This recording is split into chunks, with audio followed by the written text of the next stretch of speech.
In the news, Bournemouth confirmed one of their players have tested positive for coronavirus. Has the Saudi takeover bid for Newcastle hit the rocks? Who should manage Newcastle, Rafa Benitez or Mauricio Pochettino? And the UK government has provided guidelines on how players can touch each other.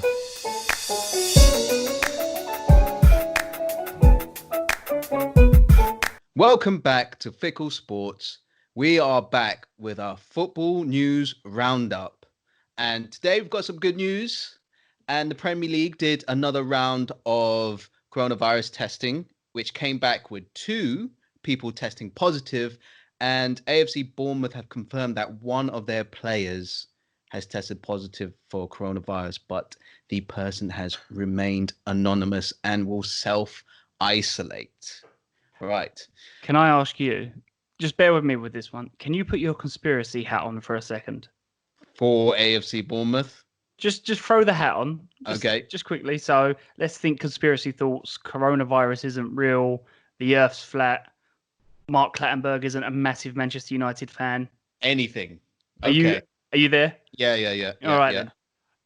I'm just putting it out there. So obviously the Premier League probably isn't legally allowed to announce which players or clubs actually have coronavirus who've tested positive.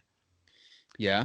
Now, if you remember at the beginning of this, it said all clubs near the relegation zone were against the Premier League restarting. I just think it might not be a coincidence that the 2 clubs who have had positive tests have very quickly come out and said, oh yeah, by the way, that's us. And I like how Norwich were like, yeah, we're done anyway, so it doesn't matter. They're going out and licking. Norwich players are going out and licking the supermarkets. Haven't even bothered. I'll be interested to see if it's another club who's slightly higher up the table, if maybe they're a bit more, keep their cards closer to their chest. But yeah, I just thought it was interesting that, 17th and 18th respectively, they've both very quickly come out and said, by the way, that's us. We're disadvantaged. Yeah, well, it's tough, but you kind of want it to follow the Bundesliga. They had their first round of testing, and then they had people who were positive, and then there was nothing after that. That was what you were kind of wishing for in terms of project restart and seeing if people can come back, mid-June. But if this continues to happen, you get 1 or 2 people that do test positive. I don't know how the Premier League can manage that every single round of testing that they do. I don't see how it's feasible to come back. But what do you think? No, I don't think it can, to be honest with you. I think what they're expecting is, so there's a few clubs that missed the first round of testing, and they tested 250 more people this time, around 250. Yeah. And so it's fine that they've got a few more positive tests. I think when it gets to the point that they're consistently testing the same amount of people, if they're still getting positive, or like new positive tests then they have a problem and they need to have serious conversations over whether restarting the Premier League is the correct thing to do.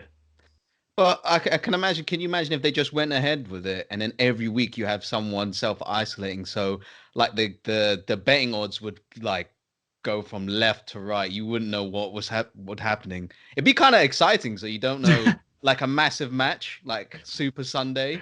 You're just waiting for the lineup, like who's not going to be there today. What's the test results? Oh my God, it changes everything. Be quite exciting round to round. But that's that bit of news. Next bit of news is that Newcastle's takeover bid with the Saudis has potentially been put on hold. Yeah, this is something Jim White has claimed. Apparently, the Premier League are busy doing other things. I imagine that all he does is transfer news. What is he doing, dabbling about with this? Does he wear a different color tie when he talks about other stuff? Yeah, I don't know. But he has claimed, and the thing is, this has been disputed. So I don't actually know. I don't think anyone knows. That's the thing with shit like this. No one actually knows. They all just come out and claim stuff, and we'll see what the truth is in time. But he has claimed that apparently the Premier League haven't seriously looked at the Newcastle takeover bid yet, because they're too busy dealing with other stuff, which I think is code for trying to restart football. Yeah, but I can imagine that it would be an absolute nightmare to try and find where all these funds are coming from, because they'll probably have 70 million bank accounts in different tax havens, and the Premier League has to go through every single one somehow to like approve this takeover bid. So you don't know where they're hiding their money. Could be anywhere. Yeah, I wish if I was buying a Premier League club, that they would have the same issue with me, but it would take them 2 minutes to look at my finances. One bank account, one savings account. Yeah, mate, you can't afford it. In your Game over. overdraft. Why have Actually, you even bothered? while we're talking about reports that come out today with Newcastle, the Telegraph has reported that Rafa Benitez is apparently interested in having a second crack at the whip with Newcastle. Yeah, I did read that actually. It was quite interesting to see that because I thought, I don't know, is he bored of the money in China? That's the weird thing. He probably is, but Would get offered a lot more. He might get offered a lot more with the new owners. yeah, that's very true. But it all depends with Rafa Benitez. I do feel as though he is the person who deserves another crack at it, considering what he achieved with Newcastle and that squad for several years. Can I But just interrupt you quickly for 1 second? yeah, I firstly want to say, I know Steve Bruce is a bit unfair on him, but the issue you've got, like, you know what Steve Bruce is about. yeah. He's been the same kind of style and same sort of results for the last few years, and he's good at what he does, but realistically, You he know, he hasn't got an argument really. If Newcastle want to go forward and they want to be successful, they want to play good football, his CV does not fit the bill. yeah, And and it's harsh because he's done well, but yeah, yeah, he would feel disrespected for being sacked so early, but I think money would solve that particular issue quite a bit. So so pay him off and then get someone else in. the Is two my front runners are Pochettino and Benitez. Out of interest, who would you pick? um. I feel as if Rafa would be my choice because I don't know if Pochettino would he really want that job? Yes, he's come out and said it. Okay. I tell you Right. what, let me give you my opinion first. If it was managerial ability, I'd probably side with Pochettino.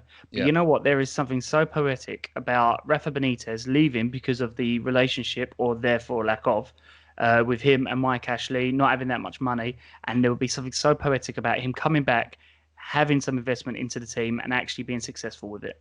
Yeah. I'd love it. But the Newcastle fans love him, so it would be a instant win straight away. It's just that they have sort of been there with Rafa Benitez, so maybe they would like someone who has slightly, a high caliber potentially, but it would be a bit of a administrative nightmare for both of them, having someone new come in and just chuck loads of money, and it'd be chaotic, but it would be fun, I'd Yeah. say. You know, Rafa Benitez, in his time in England, compared to Pochettino's time in England, actually has a better win ratio. Yeah, because he had that great couple of seasons with Liverpool, to be fair. Yeah. But should we move on? Yes, let's move on. And the government have announced their phase two part. I can't know why I couldn't think of the word there. For blank. For bringing contact training back to sports. Yeah, so they've given the go ahead for athletes to initiate contact training. So they've just given guidelines as to having clusters of 2 or 3 people being in contact and then progressing it further. We all knew that this was coming at some stage, but I guess the most important thing is just the meeting between the Premier League clubs and voting it through, because it's all well and good having social distance training. That's easy enough to vote in, but contact is, if we have a few people already kind of scared to train already, goodness me, what is going to be when contact training gets back in. Yeah, I was thinking the exact same thing. I think every club can quite easily, like, it's a safe bet. You can quite easily say, yeah, we'll return to socially distanced training. This is the difficult one. This is the one where I think there'll be a lot more resistance. Quite interestingly, so their third round of testing for coronavirus starts today. They're discussing They're discussing phase 2 tomorrow. The Premier League and clubs, managers, captains, and they're voting on it on Wednesday. I wonder whether tactically or not, whether they're going to, maybe if the results aren't great, just hold the results back for as long as they can before the vote. Yeah. Because that'd be sneaky like that. You know that. Yeah, that's a good tactic to have. But I feel like everyone really wants to get this back. Like I'm desperate for it. I'm slowly losing my mind here. So I don't care. I can't get involved with the Bundesliga because I have no emotional investment in any of them. But I think with the Premier League back, I can get on board with some sex dolls in the stadium and my team playing football again. So I Yeah, can have that. like I'm just. I mean, I love football and I'll watch any football. I don't care what division. I mean, I can't tell you the amount of random games I've watched. You know, where you're flicking through and it's like a Thursday and it's just some weird, wonderful kind of North Vanarama, if it's even called Vanarama anymore. But I know that when I'm watching the Bundesliga, it's less like I'm supporting a team. I'm scouting. I'm watching all these young players who Tottenham will never sign because they won't they won't pay the Yeah, money for them. But I'm still yeah. scouting. If you had to choose a team, who would you choose?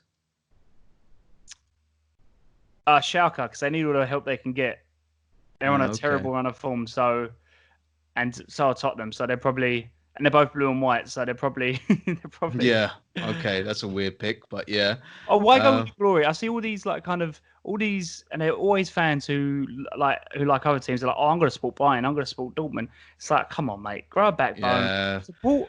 You I know, can't.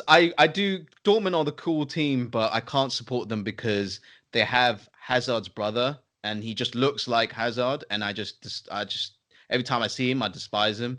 They have Haaland, who's like super talented, but he just always reminds me of if the Michelin man, the tire man, was super talented and and lost weight. yeah, he was bowling about scoring like hat tricks every game. So that would be one reason to support them. But I can't.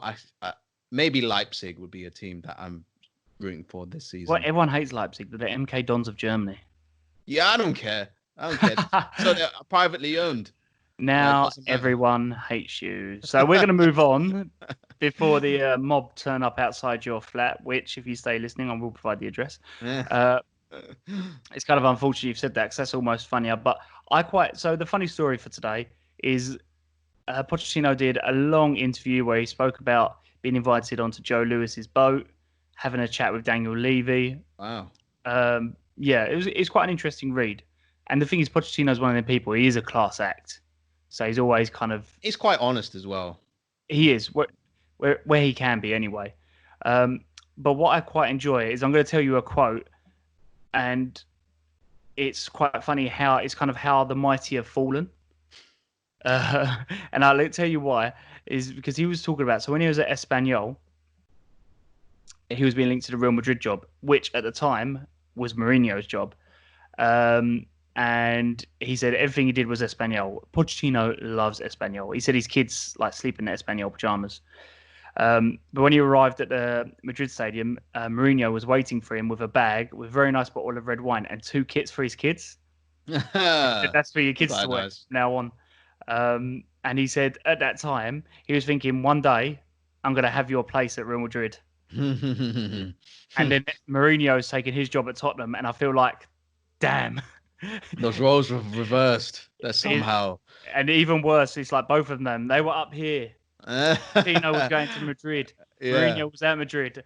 And now he's a bum. He's got no job. Yeah, he's been linked with Newcastle. Yeah. And, That's and how Mourinho's that's at well, Tottenham. that's what happens. That's what happens. That's it. That's the news for today, guys. Yeah, all the best. Follow us on Fickle Sports. We'll see you next time. See you later. AFC Bournemouth have confirmed that one of their players were the two players that fucked it up.